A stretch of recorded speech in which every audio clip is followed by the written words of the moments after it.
السلام علیکم ناظرین، آج میں آپ کے لیے لائی ہوں ایک ایسی کہانی جس میں تقدیر کے راز، خوابوں کی زبان اور انسان کے صبر کی طاقت پوشیدہ ہے۔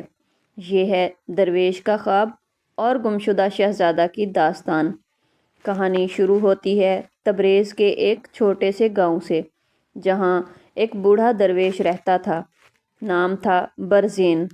وہ ہر رات جنگل کے کنارے جلتی آگ کے پاس بیٹھ کر اپنے رب سے باتیں کرتا، ذکر کرتا اور خواب دیکھتا۔ ایک رات اس نے خواب میں دیکھا ایک نوزائیدہ بچہ سونے کے پالنے میں سو رہا ہے اور آسمان سے ایک روشنی اتر کر اس کے ماتھے پر پڑتی ہے۔ پھر ایک آواز آتی ہے، یہی ہے وہ بچہ جو دنیا میں انصاف قائم کرے گا، لیکن اسے بچانے والا تو ہوگا برزین۔ صبح ہوئی تو درویش نے گاؤں کے سب لوگوں کو جمع کیا اور کہا، کچھ ہونے والا ہے، کوئی نیا مقدر جنم لے چکا ہے۔ اسی وقت فارس کے بادشاہ نوشابہ کے دربار میں ایک نجومی نے کہا، اے بادشاہ، آج رات پیدا ہونے والا ایک بچہ تیری سلطنت کے لیے خطرہ بنے گا۔ بادشاہ نے فوراً حکم دیا، جو بھی آج رات پیدا ہو مار ڈالو۔ درویش کو خبر ملی، وہ جنگل کے راستے دوڑتا گیا جہاں ایک غریب عورت نے ایک لڑکے کو جنم دیا تھا۔ درویش نے اسے اپنی چادر میں چھپایا اور دور پہاڑوں کے پار ایک خانقاہ میں لے گیا۔ وہی بچہ ارسلان تھا، قسمت کا شہزادہ۔ برس گزرتے گئے، درویش نے ارسلان کو علم، صبر اور حق و باطل کا فرق سکھایا۔ ارسلان جوان ہوا تو اس کے چہرے پر نور، باتوں میں وقار اور آنکھوں میں وہی روشنی جھلکتی تھی جو درویش نے خواب میں دیکھی تھی۔ ایک دن درویش نے کہا، بیٹے، وقت آ گیا ہے، تیرا مقدر تجھے بلا رہا ہے۔ اسی راستے پر جا جہاں سورج پہاڑ کے پیچھے ڈوبتا ہے۔ وہاں ایک کنواں ہے، اس کے پانی میں تیرا آئندہ سفر چھپا ہے۔ ارسلان چلتا گیا دن رات، آخر ایک وادی میں پہنچا جہاں ایک کنواں چمکتا تھا جیسے چاند زمین پر اتر آیا ہو۔ جب اس نے پانی میں دیکھا، اپنا عکس نہیں بلکہ ایک محل دیکھا جہاں ایک نوجوان شہزادی قید تھی اور اس کے ارد گرد اندھیروں کی دیواریں تھیں۔ پھر آواز آئی، اگر تو سچ کا مسافر ہے تو مجھے بچا کر دکھا۔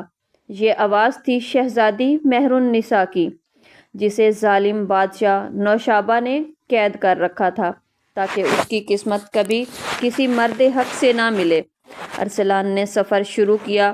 راستے میں ایک جادوگر سے سامنا ہوا۔ جادوگر نے کہا، اگر قید توڑنا چاہتا ہے تو میرے 3 سوالوں کے جواب دے۔ کیا چیز ہے جو دیکھی نہیں جاتی مگر سب کچھ بدل دیتی ہے؟ کیا چیز ہے جو جتنا بڑھتی ہے انسان اتنا چھوٹا ہوتا ہے؟ اور تیسرا، وہ کون سا عمل ہے جو سب جانتے ہیں مگر کوئی پورا نہیں کرتا؟ ارسلان نے سر جھکایا اور کہا، پہلا جواب نیت، دوسرا غرور، تیسرا صبر۔ جادوگر نے مسکرا کر کہا، جا بیٹے، تو سچ کا وارث ہے، یہ چابی لے جا، یہی مہر النساء کی قید کھولے گی۔ محل کے دروازے پر 7 پہرے تھے، ہر ایک دروازہ ایک آزمائش۔ پہلے دروازے پر اندھیرا، دوسرے پر خوف، تیسرے پر لالچ، چوتھے پر حسد، 5ویں پر غصہ، چھٹے پر تکبر اور 7ویں پر مایوسی کا سایہ۔ ارسلان نے ہر دروازہ اپنی نیت اور صبر سے پار کیا۔ آخر کار اس نے شہزادی کو آزاد کر لیا۔ مہر النساء کی آنکھوں میں وہی روشنی تھی جو کبھی درویش کے خواب میں چمکی تھی۔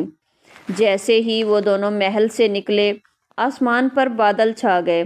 درویش کی آواز گونجی، وقت آ گیا ہے ارسلان، اب تو بادشاہ بننے والا ہے، مگر یاد رکھ، سلطنت تلوار سے نہیں انصاف سے قائم ہوتی ہے۔ ارسلان واپس تبریز آیا جہاں بادشاہ نوشابہ مر چکا تھا اور رعایا نئے رہنما کی تلاش میں تھی۔ سب نے ارسلان کو پہچان لیا، وہی کھویا ہوا وارث جسے ایک درویش نے بچایا تھا۔ ارسلان نے مہر النساء سے شادی کی اور ایک عادل بادشاہ بن گیا۔ اس نے درویش کے نام پر مدرسے، خانقاہیں اور یتیم خانے بنوائے، لیکن خود درویش برزین ایک رات خاموشی سے جنگل میں واپس لوٹ گیا۔ لوگ کہتے ہیں وہ دوبارہ کبھی نہ ملا، مگر بعض راتوں میں جب تبریز کی ہواؤں میں چراغ جھلملاتے ہیں تو کسی کو وہی آواز سنائی دیتی ہے، حق پر قائم رہو، یہی انسان کا اصل تاج ہے۔